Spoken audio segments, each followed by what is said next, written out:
ఎన్టీఆర్ ఊరు వాడా వెనుక వ్యూహం ఏమిటి? నందమూరి వారసత్వం కొత్త బాట పెడుతుందా? తారక్ ఊరు వాడా సేవా కార్యక్రమమా? ఏపీ రాజకీయాల్లో సరికొత్త రణవ్యూహమా? జూలై 18న ఏం జరగబోతుంది?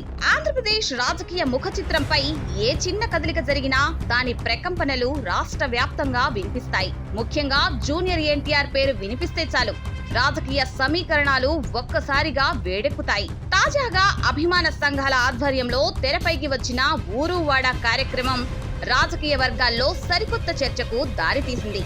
ఇది కేవలం సేవా కార్యక్రమమేనని, చాలా కాలం క్రితమే డిజైన్ చేసుకున్న ప్రోగ్రాం అని అభిమానులు నొక్కి చెబుతున్నప్పటికీ సుదీర్ఘ రాజకీయ చరిత్రను గమనించిన ఎవరికైనా దీని వెనుక ఉన్న అసలు వ్యూహం బోధపడక మానదు. రాజకీయాల్లో ఏ అడుగు కూడా యాదృచ్ఛికంగా పడదు. చరిత్రలో ఏ పెద్ద ప్రస్థానమైనా ఇలాంటి నిశ్శబ్ద పునాదులతోనే మొదలైంది. తారక్ లో పొలిటికల్ యామినేషన్ ఉందా అంటే లేదని ఖచ్చితంగా చెప్పలేం.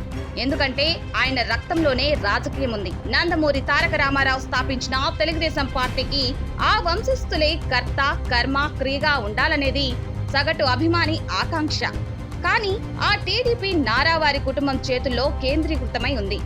చంద్రబాబు తర్వాత ఆ వారసత్వం లోకేష్ వైపే ప్రయాణిస్తుంది. ఇటువంటి తరుణంలో జూనియర్ ఎన్టీఆర్ అధికారికంగా టీడీపీలోకి ఎంట్రీ ఇవ్వడం దాదాపు అసాధ్యం. ఒకవేళ ఏవైనా ప్రత్యేక పరిస్థితుల్లో ఆయన పార్టీలోకి వెళ్లినా గతంలో హరికృష్ణ పోషించిన పాత్రకో లేదా ప్రస్తుతం బాలకృష్ణ పోషిస్తున్న పరిమిత పాత్రకో పరిమితం కావాల్సి వస్తుంది. అంతేకాని అత్యున్నతమైన లీడ్ రోల్ ఆయనకు దక్కే అవకాశం ఎంత మాత్రం లేదు.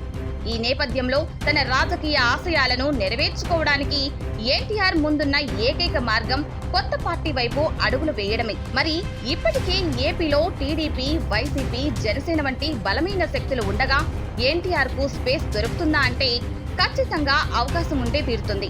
ప్రస్తుతం ఉన్న నాయకత్వ శైలులను పరిశీలిస్తే ఈ విషయం స్పష్టమవుతుంది. తెలంగాణతో పోలిస్తే ఏపీలో ప్రజలను సమ్మోహనపరిచే వాగ్దాటి ఉన్న నేతలు కరువయ్యారు. చంద్రబాబు సుదీర్ఘ అనుభవం ఉన్న నాయకుడే కానీ ఉపన్యాసాలతో జనాలను ఊగించే శైలి ఆయనది కాదు.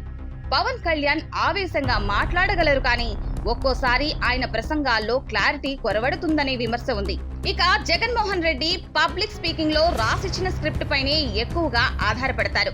వీరందరి మధ్య జూనియర్ ఎన్టీఆర్ వాగ్ధాటి అసమానమైనది. స్పష్టమైన తెలుగు ఉచ్చారణ, గంభీరమైన కంఠస్వరం, నవరసాలను పలికించే హావభావాలతో తాతకు తగ్గ మనవడిగా ఆయన మైక్ పట్టుకుంటే జన సందోహం కదిలి వస్తుంది. ఈ ఒక్క లక్షణమే ఆయనను మిగతా వారందరికంటే భిన్నంగా నిలబెడుతుంది. అయితే ఇక్కడే ఒక నైతిక ప్రశ్న తలెత్తుతుంది. తాత ప్రాణప్రదంగా పెట్టిన తెలుగుదేశం పార్టీని తన స్వహస్తాలతో కాలరాసేలా ఎన్టీఆర్ ప్రత్యామ్నాయ శక్తిగా ఎదుగుతారా? నాడు పెద్ద ఎన్టీఆర్ పేదల కోసం పుట్టింది పార్టీ, కార్మికుల చెమటల్లోంచి పుట్టింది పార్టీ అంటూ చెప్పిన డైలాగులు నేటికి ప్రజల గుండెల్లో మార్మోగుతూనే ఉన్నాయి. అలాంటి పార్టీకి పాత్ర వేసే సాహసం తారక్ చేస్తారా అనే సందేహం రావడం సహజం. కానీ దీనికి కూడా రాజకీయంగా ఒక బలమైన సమాధానం ఉంది.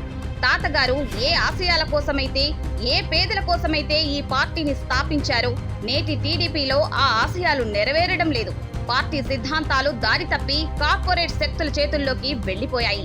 అందుకే తాతగారి ఆశయాలను, అసలైన నందమూరి సిద్ధాంతాలను ప్రజల్లోకి తీసుకువెళ్లడానికే నేను వస్తున్నాను అని ఒక్క మాట చెబితే చాలు అది ప్రజల్లోకి తూటాలా దూసుకుపోతుంది. తాత పార్టీని నాశనం చేయడం కాదు, తాత ఆశయాలను బతికించడానికే తారక్ వచ్చారనే భావన జనాదరణ పొందుతుంది. మొత్తంగా చూస్తే ఊరువాడ అనేది కేవలం సేవా కార్యక్రమంగా పైకి కనిపిస్తున్నప్పటికీ ఇది భవిష్యత్ మహా సంగ్రామానికి నిశ్శబ్దంగా జరుగుతున్న సైన్య సమీకరణే. క్షేత్రస్థాయిలో తనకున్న క్యాడర్ బలాన్ని అంచనా వేసుకోవడానికి, తన అభిమాన గణం ఎంతవరకు అండగా నిలుస్తుందో తెలుసుకోవడానికి తారక్ వేసిన వ్యూహాత్మక అడుగు ఇది అని అనుకోవచ్చు.